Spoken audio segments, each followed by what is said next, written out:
What is happening? I'm not sure. Whoa. I think we just leveled up.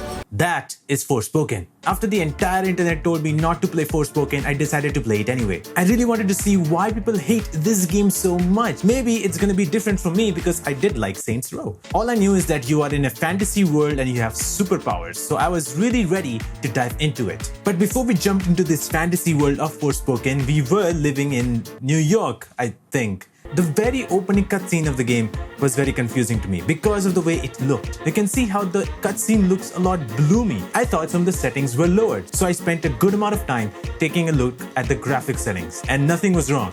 That's just how the game was. Anyway, the game actually opens up with you in a court because she stole something and then was given the opportunity to walk away. This is where you get to see the city, which is absolutely bland. It really reminded me of how a game would look like in PS3. But maybe it was bland because the game wanted us to see how bland of a life this main character's life is, whose name I've also forgotten. What is the name of the lead character Forspoken? But fast forward, she gets this new cuffs and goes through a portal to this new sci-fi world of Forspoken, and this is where the game really starts. By this point, I was not at all invested in the main character's story, regardless of what they showed, but I was still keeping an open mind. Once you get into this world, you have your first interaction with the cuff, which started off great, but then it started getting weird. Gauntlet, maybe. Fanbrace. Oh, Fanbrace. Fanbrace. I don't know, was that supposed to be funny, if any kind? I get it, the game is trying to make it light-hearted as we talk to the cuff instead of being super serious.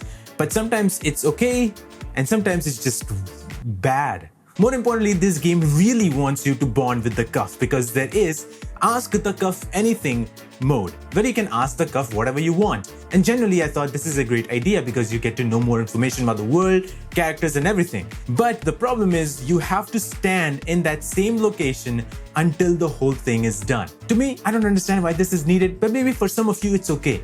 But what is not okay is the game forcing you to still use it. Like when I fought the first story boss fight. After I ended it, I wanted to get out of this place to explore. But for some reason, I stopped moving. And I was wondering what's going on. And then this happened. Hey, Cuff. Why? Speaking of boss fights, the first time you fight a boss is this big giant dragon.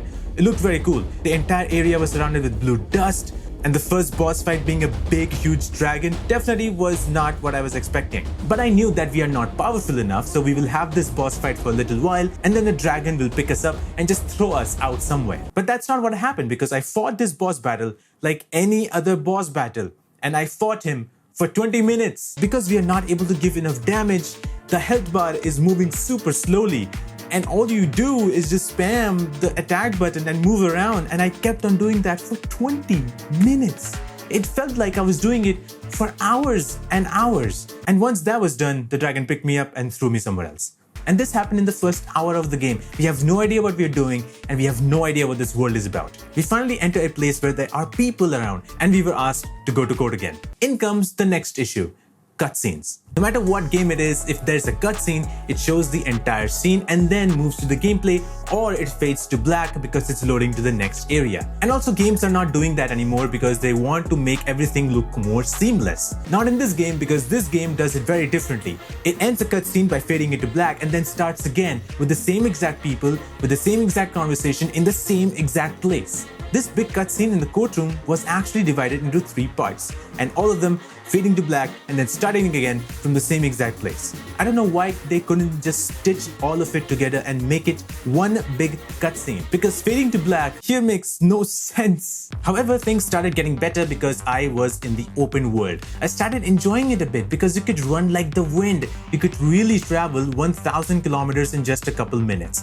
The world itself was very intriguing. You had 4 Tantas who were treated as gods in this world. These 4 would protect this world and help people, but for some reason became corrupted, and because of it, the entire world was corrupted except this safe haven called Sipal. Few people were able to save themselves coming here, but the rest of them couldn't, and they got corrupted and became basically zombies. including the animals. But it was never a problem for you. You were never corrupted outside. You can actually leave the safe haven and just explore the whole world. So my interest kept on growing. I was wondering whether these cuffs were the reason. Whose cuffs were these initially and why were they in the real world in the first place? And that interest kept me going. So as you explore this open world, you would see emptiness. I don't blame anybody because that's how the world is. You would see herds of zombies which were really hard to kill, like everyone, because there's too many. You would also see some animals here and then some bigger animals which becomes like mini boss fights. You would also see guards who would work for these tentas,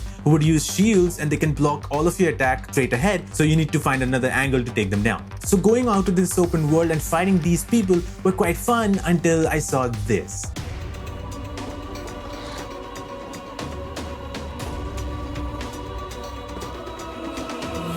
This scene happened as I came into this area which showed me all these enemies that I need to fight. They literally pop out of nowhere, walk in a single line towards you. And watching this really made me feel like an indie studio worked on this particular moment. It's so crazy to see this because this is the same studio that made Final Fantasy 15. Also, the way the combat is designed, all you do is shoot from your hands and use some magic. So you barely have any strategy to apply. You just sort of run around and shoot.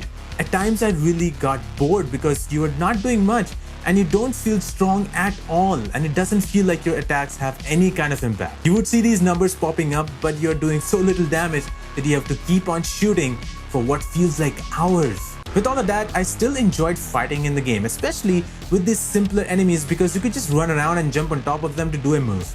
That ability to move around whenever you want and not limiting it to any sort of stamina meter of any kind is what made me continue this game.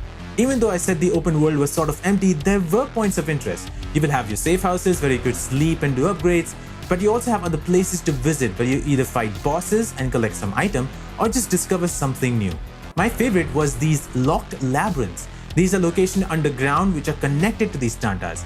The basic idea is you have to fight enemies and then possibly a boss in the end, and you'll get some major upgrades. This was taken as a side mission and it was called detours in this game. And while some of these detours are pretty good, one of them in particular, well, let's just say I shouldn't have done it. In Sipal, one guy came to meet me. His name was Pilo and he was a big fan. Now this guy wanted to be a tour guide to this place. Now I didn't know much about Sipal, so I thought that this tour guide will be the best way to learn more about it. I realized I shouldn't have done that. The first thing that the game told me is this, that there's quite a crowd gathered in the center. And when I looked around, it was just 3 kids. So I was basically told to meet these kids and talk to them. And when I went there, this happened.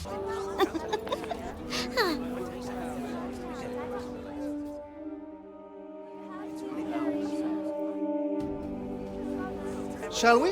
What just happened? Were they supposed to talk to me? Was I really supposed to talk to them? Was this a glitch that should never had happened?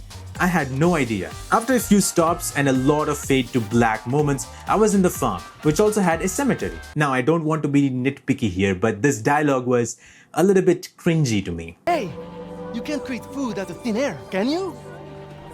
Never mind. I really feel like if this guy was replaced by a kid, that dialogue would have made much more sense. Next, I was introduced to sheep who would just randomly walk towards me even though I had nothing to feed them with. And so then I was given the option to feed 4 sheep in this area. And the game initially told me to scan for the sheep, which is hilarious. So when I fed the sheep, she would go down on one knee and then again fade to black. And a message appears, "You have fed the sheep." I thought that was ridiculous. This game could have done it seamlessly by just having her go down on one knee and waiting for a couple seconds and then just stand back up. I don't know why a fade to black or a message was required. That just disrupts your moment as you're playing the game. Probably the only good thing I liked out of this tour was when I was finally interacting with the kids. But they gave me flowers because they believed that I was their savior. But other than that, I would highly recommend never take that detour. Other than that, interacting with everybody else other than the cuff was quite fun. My favorite was talking to Auden Keen, who is the first person you actually get to talk to because she rescued you from the cells where I was kept in. The first interaction was actually pretty funny because Frey would talk in modern English while Auden will not be able to understand as she speaks medieval English. I think their chemistry was quite good because over the course of 5 hours that I got to play, I really liked their bonding. And it also gave me another interesting plot point that I really was curious about and I wanted to know more. But the worst thing that made me hate this game even more was the performance. It just felt horrible to play it, especially with an open world game like this with so much fast movement and magic and particles. It did not feel smooth at all and there were various stuttering issues all over. I don't think these issues will ever be fixed. And a game that feels like everybody gave the least amount of effort at made me not continue this game. Even though the story was opening up to be really good, I was really curious at what is really going on. The world itself just was so boring that I could not continue. And apparently that's not the only thing people find boring, because that was the same thing that happened with Overwatch 2. You can check this video out right now to see what's happening with that game, and apparently Ubisoft wants to destroy gaming.